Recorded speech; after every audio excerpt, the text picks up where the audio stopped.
in cases of a divorce or bringing on an associate. Can you kind of go through some of those scenarios and why getting good baseline valuations is very, like, it's so smart to do?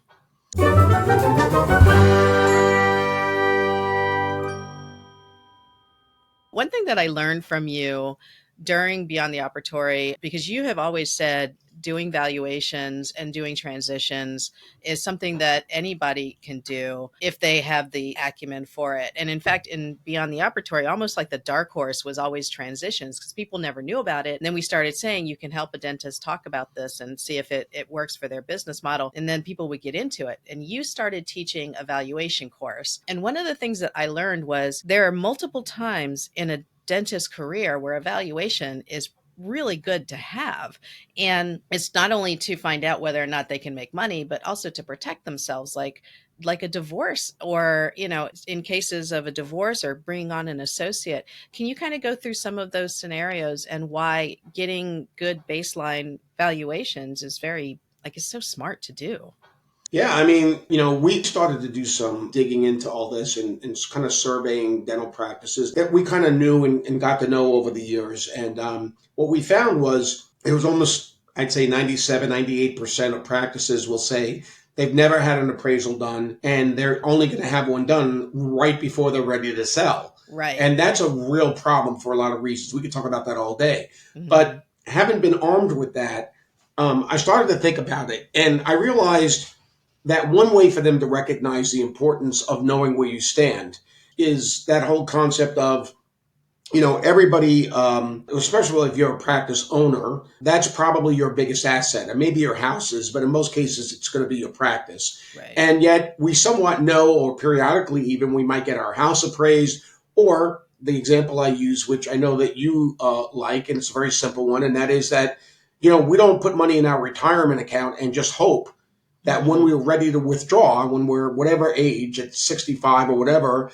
we just look at it and say, oh, wow, I have that much in there. Like, Right. you never do that. I mean, people track sometimes weekly what Mm-hmm. their portfolio is or what it's at. Now, am I going to continue to contribute to this IRA or 401k, or am I going to maybe choose a different fund or whatever it might be? Because you want to see how it's performing, don't you? I mean, you don't want to be surprised or guess at that. Yeah, I don't like So, surprises. Yeah. to me, it doesn't make sense if you're a business owner and Mhm. you're building, even if you're in early growth years, it takes 10 to 12 years for a practice really from start, whether you acquire it or you build it from scratch, to really, then you go through kind of an early growth period, then you start to plateau a little bit. Yeah. That stage, it's important to know where you stand in case there is a reason why you may have to sell at some point. I mean, I don't know, your spouse could get relocated to another state.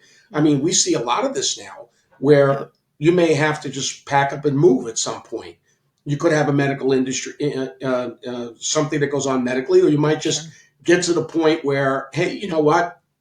I put in enough time clinically. So for you to get then surprised and have an appraisal done at the last minute makes absolutely no sense. But Mhm. there are other reasons for that. Again, yeah, I mean, if you're going to be going through a divorce, you have to know what your assets are. Somebody will say you have to have a valuation done, so you're kind of forced to do it then. Mhm. But a lot of people don't think about this, but a lot of them are still doing the handshake deal where they bring an associate in and that associate is kind of told, well, let's see how we get along. And maybe in a few years you can buy in or buy me out and let's see how it works out. And everybody's Sure. kind of like, if this, or let's hope for that, or let's try to do this. And then all of a sudden, 5 years later, maybe you are getting along. And now the associate is like, let's talk about this. And you get an appraisal done.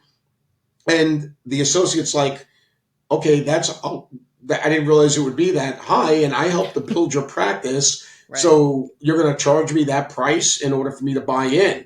So then all of a sudden the relationship breaks down. Mhm. So to me, there are a lot of reasons for you to have, and they could be once a year, but if you're at a later stage in your career, it makes some, like if you're, let's say, 3 to 5 years away from when you're thinking of clinical retirement, it really makes sense to know exactly where you stand now, maybe even quarterly or twice a year, get an Mhm. update on it, just like you would your stock portfolio. You look at it and you say, oh, I'm down 3% since the last quarter. Yeah, Well, practice value can change dramatically in 3 to 6 months. of course. So Yeah. I think that's the big thing. But having an associate come in, have the appraisal done right then and there, so you know exactly what the practice is worth the day he or she starts in your practice, and this way you can then get appraised when the buy-in is looking to occur, and you can see where it's gone since they've come aboard, and you can definitely negotiate that in a much better way.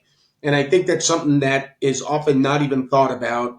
And to me, it's crazy. And the last thing is, I mean, many people hire practice management consultants. I mean, many of our good friends Yeah. get hired by really good practices that are growing, and they're kind of helping them in all these different areas. But what if that practice management consultant and you decided, hey, let's invest into, and it's a very modest fee, go ahead and have the valuation done. And now we can see by the valuation where we currently stand with overall value. But there are certain areas that if you focused on will help to increase the value. And those should be your priority areas to work with your consultant. And Right. I think Right. that's really what the key is in terms of knowing where you stand. Yeah, because you're improving the whole overall value of the practice. Whereas a consultant, if they're not looking at that, they might just come in and look at one system. And by improving Right. one system, they're like, well, then the overall value should increase. But that's not necessarily a straight line between the two.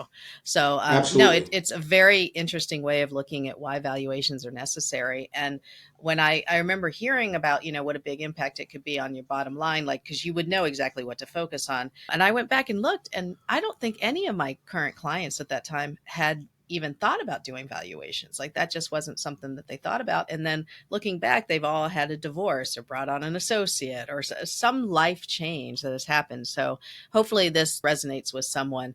But there is this specter out there of this DSO thing. So embraced by some, feared by many. My managers are all nervous because they've heard the horror stories of, DSO coming in, everybody gets fired and kind of thrown out the door. I know that's not necessarily true. Would you like to hear more? Follow the link for the full episode.